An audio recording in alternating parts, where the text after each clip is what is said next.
Good morning વિદ્યાર્થીઓ મિત્રો, ધોરણ 6 સામાજિક વિજ્ઞાનના પાઠ્યપુસ્તક આપણે ભૂગોળ વિષયમાં પાઠ 9 આપણું ઘર પૃથ્વી વિશે આગલા વિડીયોમાં સમજૂતી શીખી ગયા કે પૃથ્વી એ આપણું ઘર છે અને પૃથ્વીની અંદર આપણા સૌર પરિવારના સભ્યો રહેલા છે. સૌર પરિવારમાં આપણે સૌથી પહેલાં સૂર્ય વિશે ઓળખ મેળવી કે સૂર્ય મંદાકિની તારામંડળનો એક સ્વયંપ્રકાશિત તારો છે અને તેની આસપાસ તેને ગુરુત્વાકર્ષણ બળને લીધે ઘણા બધા ગ્રહો એની આસપાસ ફરતા રહે છે. અને એ પણ આપણે જોયું કે સૌરમંડળના સભ્ય ગ્રહો, ઉપગ્રહો, લઘુગ્રહો, ધૂમકેતુઓ અને ઉલ્કા એના સૌરમંડળના મુખ્ય સભ્ય છે. અને આપણે એ પણ જોયું કે સૂર્ય એ વિશ્વનો પાલક છે, એ જગતનો પાલનહાર કહેવાય છે, કારણ કે એની ગરમી અને પ્રકાશથી જ આપણને નવું જીવન મળે છે. સૂર્ય પૃથ્વી કરતાં 13 લાખ ગણો મોટો છે. અને એ પણ આપણે શીખ્યા કે સૂર્યના પ્રકાશને ધરતી પર પહોંચવા માટે માત્ર 8.25 મિનિટનો સમય લાગે છે. અને સૂર્યનું મુખ્ય આવરણ એ હાઇડ્રોજન વાયુનું બનેલું છે અને હાઇડ્રોજન અને હિલિયમ વાયુથી જ તે પ્રકાશ અને ગરમી ઉત્પન્ન કરે છે.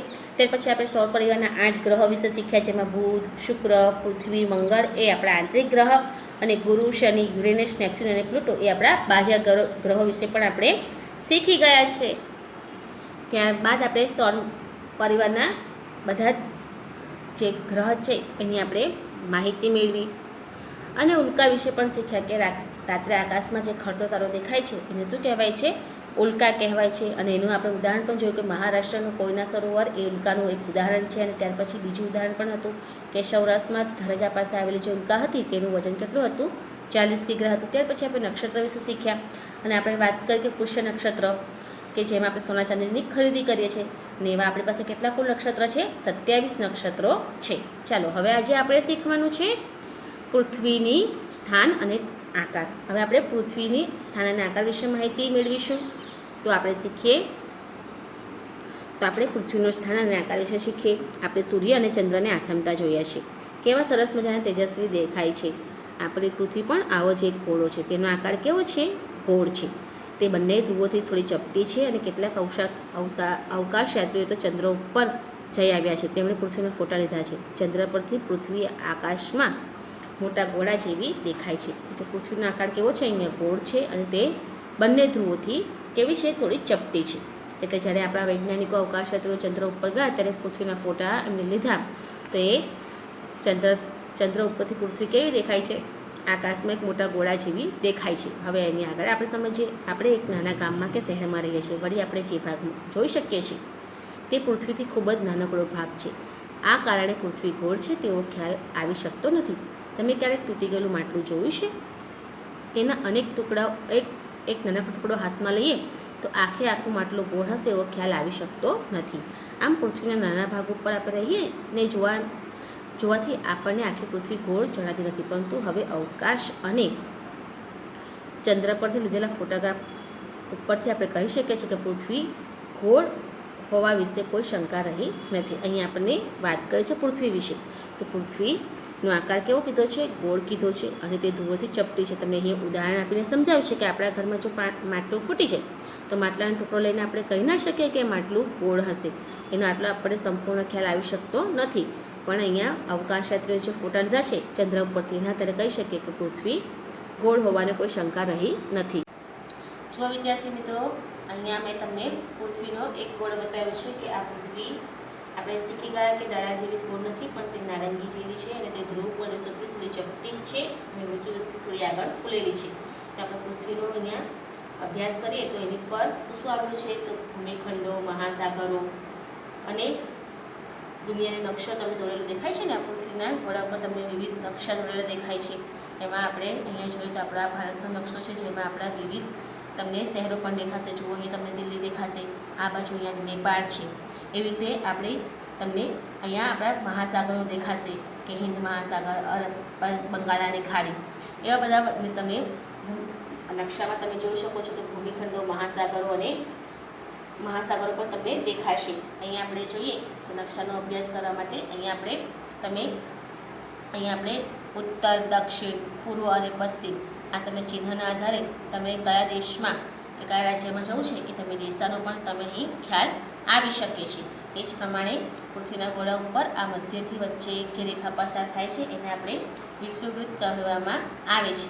અને ત્યાર પછી આપણે રેખાની ઉપર આ જે ઊભી રેખા તમને જે કાલ્પનિક રેખા દેખાય છે, જુઓ અહીંયા તમે જોઈ શકો છો આ ઊભી જે રેખા તેને જે ઊભી રેખા દેખાય છે એને આપણે આ કાલ્પનિક જે રેખા દેખાય છે ઊભી એને આપણે રેખાંશ કહીશું. અને જે આ આડી રેખા દેખાય છે એ આડી રેખાને આપણે શું કહીએ છીએ? અક્ષાંશ કહીએ છીએ. ઊભી રેખાને રેખાંશ અને આડી રેખાને આપણે અક્ષાંશ કહીશું. તો પૃથ્વીના ગોળા પરથી પૃથ્વી એક તરફ નમેલી છે તે આપણે શીખી શકીએ છીએ, જાણી શકીએ છીએ. તો વિદ્યાર્થી મિત્રો, આપણે પૃથ્વીના ગોળો વિશે જોઈએ તો આપણે શીખ્યા કે પૃથ્વી દડા જેવી ગોળ નથી, પણ તે નારંગી જેવી છે. પૃથ્વી ધ્રુવ પ્રદેશો આગળથી જરા ચપટી અને વિષુવવૃત્ત આગળથી થોડી ફૂલેલી હોય છે. ધ્રુવ વૃત્ત કરતાં પૃથ્વીનો મધ્ય ભાગ મોટો હોય છે. આપણે હવે પૃથ્વીનું ઘનફળ અને વજન જાણીએ. પૃથ્વીનો અભ્યાસ કરવા માટે પૃથ્વીના ગોળાનો સાધન તરીકે આપણે ઉપયોગ કરીએ છીએ. તેથી આપણે દુનિયાનો નકશો દોરેલો હોય છે, તેમાં ભૂમિખંડો, મહાસાગરો તથા મહત્ત્વના વૃત્તોના નામ આપેલા હોય છે. પૃથ્વીનો ગોળો એ પૃથ્વીની નાની પ્રકૃતિ બતાવે છે. પૃથ્વીના ગોળા ઉપર તમે ઉત્તર ધ્રુવ, દક્ષિણ ધ્રુવ બતાવી શકો છો. પૃથ્વીના ગોળા ઉપરથી પૃથ્વી એક તરફ નમેલી છે તે આપણે જાણી શકીએ છીએ. જો આપણે પૃથ્વીનો ગોળો મેં તમને બતાવ્યો, તમે જોયો હશે તો એક બાજુ એ પૃથ્વીનો ગોળો આપણને નમેલો દેખાય છે. એ સિવાય તમે જુઓ, તમને પાઠ્યપુસ્તકમાં પણ પૃથ્વીના ગોળાનું ચિત્ર આપ્યું છે. એટલે કીધું છે કે પૃથ્વી, તમે પૂછે કે પૃથ્વીનો આકાર કેવો છે, તો આપણે સૌથી પહેલાં યાદ રાખવાનું છે કે પૃથ્વીનો આકાર એ દડા જેવો ગોળ નથી, પણ નારંગી જેવો ફૂલેલો છે. અને તે ધ્રુવ પ્રદેશો આગળથી જરા ચપટી અને વિષુવવૃત્ત આગળથી ફૂલેલી હોય છે. એ એનું આકારની વાત છે. પછી તેની પર શું આવેલું છે? તો પૃથ્વીના ઉપર આપણે ભૂમિખંડો, મહાસાગરો આવેલા છે. અને ત્યાર પછી જ્યારે આપણે કશે જવું હોય તો પૃથ્વીનો ગોળ સાથે લઈને જઈએ તો આપણે તેની ઉપર વિવિધ દેશો અને દુનિયાનો નકશો આપણે એની પર જોઈ શકીએ છીએ. અને પૃથ્વીનો ગોળ એક બાજુ નમેલો હોય છે. એક બાજુ પૃથ્વીના ગોળા ઉપરથી જોઈએ તો પૃથ્વી એક બાજુ આપણે નમેલી તે જોઈ શકાય છે. જો તમને બતાવ્યું છે આ ઉપગ્રહ પરથી પૃથ્વીના જે અવકાશયાત્રીઓ ફોટા પાડે છે તે તમને એનું ચિત્ર અહીંયા આપ્યું છે કે ચંદ્ર પરથી પૃથ્વીના ફોટા પાડતા પૃથ્વી આવી રીતે દેખાશે. ઉપગ્રહ પરથી પૃથ્વીની દ્રશ્ય તમને બતાવી છે અને પૃથ્વીનો ગોળો તમને અહીંયા નીચે બતાવ્યો છે. હવે જુઓ, આપણને આગળ કીધું છે ધ્રુવનો તારો. હવે આકાશમાં ધ્રુવનો તારો એક જ છે જે એક જ દિશામાં હંમેશા સ્થિર દેખાય છે. આપણે ધ્રુવ કુમાર વિશે શીખી ગયા છે કે જેને ભગવાનની ખૂબ આખરી તપસ્યા કરીને તેને વરદાન ભગવાન આપ્યું હતું કે તું આકાશમાં તારા સ્વરૂપે ચમકશે, જે એક જ દિશામાં આપણને દેખાય છે. એટલે આકાશમાં એક એવો તારો છે કે જે હંમેશા આકાશમાં એક જ દિશામાં એક જ જગ્યાએ દેખાય છે. તો એ પછી એ તારાને શોધવો કઈ રીતે? તો કહે છે કે ધ્રુવના તારાને સપ્તર્ષિ એટલે 7 તારાનું ઝુમખું કહેવાય. એને સપ્તર્ષિ એટલે 7 તારાનું ઝુમખું. સપ્તર્ષિ તારકના ઝુમખાની મદદથી આપણે એ તારો શોધી શકીએ છીએ. સપ્તર્ષિ આગળના 2 તારાઓને જોડતી કાલ્પનિક રેખાની દિશામાં આગળ વધતા એક તેજસ્વી તારો તમને દેખાશે. બસ એ ધ્રુવનો તારો છે. દરિયાઈ સફર કરનાર કે રનની મુસાફરીના લોકો ધ્રુવનો તારો સહેલાઈથી શોધી શકે છે. એ જે દિશામાં દેખાય છે તે કઈ દિશામાં દેખાય છે? ધ્રુવનો તારો હંમેશા ઉત્તર દિશામાં દેખાય છે. યાદ રાખવાનું છે કે ધ્રુવનો તારો હંમેશા ઉત્તર દિશામાં દેખાય છે. આ તારો પૃથ્વીના ઉત્તર ગોળાર્ધમાં દેખાય છે. તેની સ્થિરતા અને પૃથ્વીના લગભગ ગોળ આકારને લીધે તે દક્ષિણ ગોળાર્ધમાં જોઈ શકાતો નથી. અહીંયા ધ્રુવના તારા વિશે વાત કરી છે. અને 7 ઝુમખાનો જે તારો હોય છે, ઋષિઓનો તારો, તેને સપ્તર્ષિ કહેવાય છે. સપ્તર્ષિ તારાને જોડતી કાલ્પનિક રેખાઓની આગળ તમને જે ચમકતો તારો દેખાય છે એ તારો ધ્રુવનો છે. એટલે કહે છે કે જે લોકો દરિયાઈ મુસાફરી અને રણમાં મુસાફરી કરતા હોય તો ઉત્તર દિશામાં ધ્રુવનો તારો શોધીને પછી કઈ દિશામાં જવું એ નક્કી કરીને પોતાની મુસાફરી જોઈ શકે છે. અને ધ્રુવનો તારો હંમેશા ઉત્તર દિશામાં દેખાય છે. હવે આપણે જોઈએ અક્ષાંશ અને રેખાંશ. હવે આપણે જોઈએ તો પૃથ્વીના ગોળા ઉપર આડી અને ઊભી કાલ્પનિક રેખા દેખાય છે. જો તમને અહીંયા ચિત્રમાં જોઈ શકો છો કે અહીંયા આડી અને ઊભી આ પ્રમાણે તમને રેખા દેખાય છે. પરંતુ આ કાલ્પનિક રેખાઓ દ્વારા પૃથ્વીનું કોઈપણ સ્થળનું ચોક્કસ સ્થાન અને સમય જાણી શકાય છે. જમીન ઉપર આ રેખાઓ હોતી નથી. આ રેખાઓ માત્ર નકશામાં જ જોઈ શકાય છે. એટલે આનું નકશામાં જ રેખા હોય છે, જમીન ઉપર હોતી નથી. એટલે અહીંયા તમને અક્ષાંશ અને રેખાંશ વિશે વાત કરી છે કે આ આડી અને ઊભી રેખા શું કહેવાય તેના વિશે જોઈએ આપણે. તો આપણે સૌથી પહેલાં શીખીએ અક્ષાંશ. પૃથ્વીના ગોળા ઉપર દોરેલી આડી કાલ્પનિક રેખાઓને અક્ષાંશ કહેવાય છે. મેં તમને ગોળા ઉપર બતાવી છે એ રીતે જો અહીંયા પણ તમે ચિત્રમાં જોઈ શકો છો. આ તમને આડી રેખા બતાવી છે. એ આડી રેખાને શું કહેવાય છે? એ આડી રેખાને અક્ષાંશ કહેવાય છે.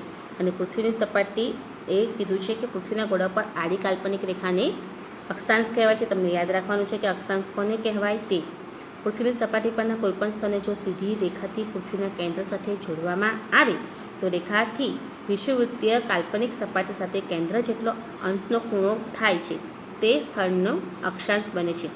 અક્ષાંશ વૃત્તની સંખ્યા કુલ કેટલી છે? 181. આમાં તમારે ખાલી જગ્યામાં યાદ રાખવાનું છે. અત્યારે નાના પ્રશ્નો પૂછાય કે અક્ષાંશ વૃત્તોની કુલ સંખ્યા કેટલી છે, તો લખવાનો જવાબ છે આપણે 181. એટલે કહે છે કે પૃથ્વીના ગોળા ઉપર આડી કાલ્પનિક જે રેખા દેખાય છે એને અક્ષાંશ કહેવાય છે. અને તે શું કહે છે કે પૃથ્વીની સપાટી પર આપણે જો કોઈ સીધી રેખાથી પૃથ્વીના કેન્દ્ર એટલે એના મધ્ય ભાગમાં આપણે જોડીએ તો વિષુવવૃત્ત સાથેની આ કેન્દ્ર શું બનાવે છે? એક ખૂણો બનાવે છે અને તે શું બને છે? અક્ષાંશ બને છે. અને અક્ષાંશ વૃત્તોની સંખ્યા કુલ 181 છે. જુઓ તમને અહીંયા અક્ષાંશ અને રેખાંશનું મહત્ત્વ બતાવ્યું છે તમને આકૃતિમાં કે આ વિષુવવૃત્ત બતાવ્યું છે. વિષુવવૃત્ત અહીંયા પૃથ્વીના મધ્ય ભાગમાં આવેલું છે. આ ઉત્તર અક્ષાંશ અને આ ઉત્તર દિશા અને દક્ષિણ દિશા બતાવ્યું છે. જેમાં આપણે કીધું તેમ આ આડી રેખા જે બતાવી છે એ આપણે અક્ષાંશ કહીશું. અને તમને અહીંયા માપ આપ્યા છે ખૂણાના વિવિધ. જુઓ અહીંયા 0થી લઈ 90 અંશ સુધીના તમને બધા માપ બતાવ્યા છે. તમે આકૃતિમાં જોઈ શકો છો. જેના આધારે કીધું છે કે અક્ષાંશ વૃત્તો કુલ કેટલા બતાવ્યા છે? 181 બતાવ્યા છે. ત્યારબાદ બે અક્ષાંશ વૃત્તો વચ્ચે વાસ્તવિક જમીન સપાટીથી અંતર કેટલું હોય છે? એ લોકોનું કુલ અંતર 111 કિલોમીટરનું અંતર હોય છે. હવે જોઈએ અક્ષવૃત્ત. પૃથ્વી ઉપર ઉત્તર અને દક્ષિણ ગોળાર્ધમાં વિષુવવૃત્તથી સરખા કોણીય અંતરે મળેલા સ્થળોને જોડનારું પૂર્વ અને પશ્ચિમ સળંગ વર્તુળને શું કહેવાય છે? અક્ષવૃત્ત કહેવાય છે. જો તમને આ પ્રમાણે બતાવ્યું છે અક્ષવૃત્તનું. આ તમામાં તમને વર્તુળ બતાવ્યું છે, 90 અંશનું પૂરો કાટકોણ બતાવ્યો છે અને તેના બે નાના ગ્રહો જે તમને બતાવ્યા છે. એટલે કહે છે કે ઉત્તર અને દક્ષિણ દિશામાં વિષુવવૃત્તની સરખી કોણમાં શું મળે છે? પૂર્વ પશ્ચિમ દિશામાં સળંગ વર્તુળને જોડતો એક અક્ષવૃત્ત મળે છે. હવે આપણે રેખાંશ વિશે શીખીએ. રેખાંશ એટલે શું જોઈએ? રેખાંશ એટલે પૃથ્વીના ગોળા ઉપર કેવી રેખા હોય છે? ઊભી રેખા. જો આ આપણી ઊભી રેખા બતાવી છે, તમે જોઈ શકો છો. આ ઊભી રેખાને શું કહેવાય છે? રેખાંશ. એટલે પૃથ્વીના ગોળા પર દોરેલી કાલ્પનિક રેખાઓને રેખાંશ કહેવામાં આવે છે. રેખાંશ ધ્રુવ પાસેથી એકબીજાને મળે છે. જો અહીંયા દક્ષિણ ધ્રુવ અને આ ઉત્તર ધ્રુવ આમ એકબીજાને અહીંયા જોડે છે. ધ્રુવ તરફ જતા રેખાઓ એકબીજાથી નજીક આવતી જાય છે. એટલે કુલ રેખાઓ વૃત્તની સંખ્યા 360 છે. 360 એ રેખાંશ વૃત્તની કુલ સંખ્યા છે. આ રેખાંશ વૃત્તની સંખ્યા 360 છે, જેમાં શૂન્ય રેખાંશ અંશથી 180 રેખાંશ અંશ મહત્ત્વના ગણાય છે. કે તમને રેખાંશ વૃત્તની સંખ્યા 360 છે અને અક્ષાંશની સંખ્યા 181 છે. તમારે યાદ રાખવાનું છે. અને શૂન્ય રેખાંશથી 180 રેખાંશ ખૂબ જ મહત્ત્વના જણાય છે. જો તમને અહીંયા આકૃતિમાં પણ બતાવ્યું છે. હવે જુઓ રેખાવૃત્ત. રેખાવૃત્ત એટલે શું કહે છે કે પૃથ્વીની ધરીથી મૂળ રેખાવૃત્તથી કાલ્પનિક સપાટી સાથે પૃથ્વી સપાટીએ સરખા કોણાત્મક અંતરે આવેલા સ્થળોને જોડનારી ઉત્તર દક્ષિણ સળંગ રેખાને રેખાવૃત્ત એટલે અર્ધવર્તુળ એને કહેવાય છે. જુઓ આ પ્રમાણે શું કીધું છે? પૃથ્વીની ધરીથી એટલે પૃથ્વીની સપાટી પરથી આપણે જોઈએ તે કોણાત્મક રીતે રચે છે, ખૂણા અને વર્તુળની રીતે રચે છે. તો આ રેખાને શું કહે છે? ઉત્તર અને દક્ષિણ રેખા જે સળંગ જોડાય છે એને શું કહેવાય છે? અર્ધવર્તુળ જેવો એ આકાર બનાવે છે. હવે આપણે આગળ જોઈએ કે પૃથ્વીની સપાટી પર મધ્યમાં એક આડી દોરેલી તમને રેખા દેખાય છે. તે જુઓ, એ રેખા વિષુવવૃત્ત છે. જુઓ અહીંયા તમને બતાવ્યું છે. આ વચ્ચે જે મેં તમને બતાવ્યું વચ્ચે જે સરખો ભાગ કરે છે પૃથ્વીનો બે, એ રેખા એ કયું છે? વિષુવવૃત્ત છે. એટલે પૃથ્વીના એ બે સરખા ભાગ કરે છે. વિષુવવૃત્ત શું કરે છે? પૃથ્વીના બે સરખા ભાગ કરે છે. વિષુવવૃત્તથી ઉપરના ભાગ એ ઉત્તર ગોળાર્ધ અને દક્ષિણ તરફનો ભાગ એ દક્ષિણ ગોળાર્ધ કહેવાય છે. જુઓ આ ઉપરનો ભાગ જે છે એ ઉત્તર ગોળાર્ધ, લીટીથી ઉપરનો ભાગ આ ઉત્તર ગોળાર્ધ કહેવાશે અને લીટીથી નીચેનો ભાગ એ દક્ષિણ ગોળાર્ધ કહેવાશે. એવું અહીંયા કીધું છે. તો આમ ઉત્તર તરફ ઉત્તર અક્ષાંશ અને દક્ષિણ તરફને શું કહેવાશે? દક્ષિણ અક્ષાંશ. એટલે જે અહીંયા બતાવ્યું છે આને ઉત્તર અક્ષાંશ કહેવાય અને નીચેના ભાગને એ કહેવાય દક્ષિણ અક્ષાંશ કહેવાય છે. વિષુવવૃત્તથી ઉત્તરે 23.5 અંશ કર્કવૃત્ત અને વિષુવવૃત્તથી દક્ષિણે 23.5 દક્ષિણ અક્ષાંશ વૃત્તને શું કહેવાય છે? મકરવૃત્ત કહેવાય છે. તમારે યાદ રાખવાનું છે કે મકરવૃત્ત કોને કહેવાય? તો વિષુવવૃત્તથી ઉત્તરે 23.5 કર્કવૃત્ત અને વિષુવવૃત્તથી દક્ષિણે 23.5 દક્ષિણ અક્ષાંશને મકરવૃત્ત કહેવામાં આવે છે. જો આ 23.5 ઉત્તર અક્ષાંશ વૃત્ત અને આ 23.5 દક્ષિણ અક્ષાંશ વૃત્ત જે કહેવાય છે એને શું કહેવામાં આવે છે? આને મકરવૃત્ત કહેવામાં આવે છે. આ જ પ્રમાણે વિષુવવૃત્તથી ઉત્તરે 66.5ને ઉત્તર અક્ષાંશ રેખાને ઉત્તર ધ્રુવવૃત્ત અને દક્ષિણે 66.5 જે બતાવ્યો છે અંશ તે દક્ષિણ અક્ષાંશ વૃત્તને દક્ષિણ ધ્રુવવૃત્ત કહેવામાં આવે છે. બીજી એક વાત યાદ રાખવાની છે કે વિષુવવૃત્તની ઉત્તરે અહીંયા જે 66.5 અંશનો જે ઉત્તર અક્ષાંશ બનાવે છે તે એવો જ દક્ષિણે પણ 66.5નો દક્ષિણ અક્ષાંશ બનાવે છે. તેને 66.5 અંશ એટલે ઉત્તર અક્ષાંશ કહેવાય અને 66.5 છે તેને દક્ષિણ બાજુ છે તેને દક્ષિણ ધ્રુવવૃત્ત કહેવામાં આવે છે. એટલે કહે છે કે વિષુવવૃત્તની ઉત્તરમાં કર્કવૃત્ત સુધી જ દક્ષિણમાં મકરવૃત્ત સુધી દેખાતી સૂર્યની ગતિને અનય કહેવામાં આવે છે. અનય એટલે શું? કે વિષુવવૃત્તની ઉત્તરમાં કર્કવૃત્ત સુધી, જો અહીંયા તમને બતાવ્યું છે ચોપડીમાં, આ કર્કવૃત્ત છે. કર્કવૃત્ત સુધી ઉત્તરમાં કર્કવૃત્ત સુધી અને દક્ષિણમાં તમને મકરવૃત્ત બતાવ્યું છે. આ કર્કવૃત્ત છે અને આ મકરવૃત્ત છે. એમાં જે સૂર્યની ગતિ જે થાય છે એને શું કહેવામાં આવે છે? અનય કહેવામાં આવે છે. શું કહેવામાં આવે છે?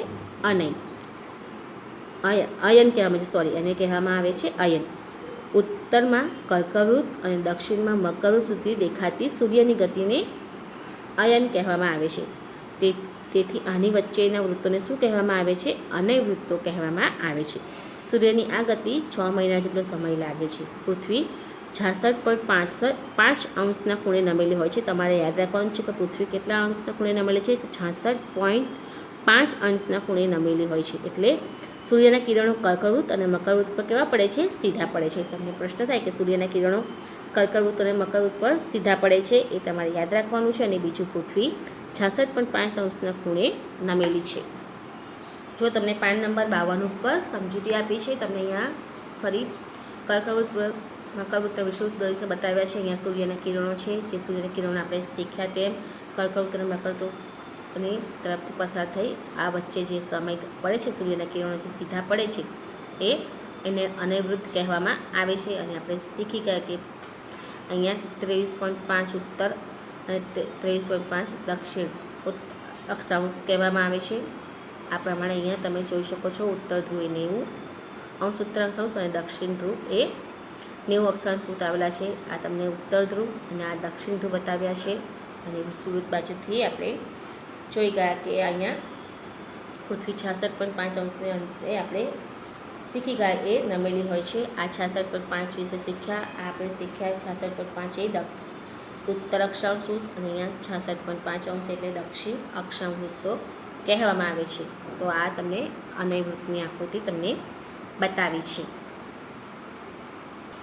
તો વિદ્યાર્થી મિત્રો, આજના પીરિયડમાં આપણે પાઠ 9ની સમજૂતી અહીંયા સુધી જ કરી. તમારે પણ આ પાઠનું વાંચન કરવાનું છે. હવે પછીના વિડીયોમાં આપણે ફરી મળીશું.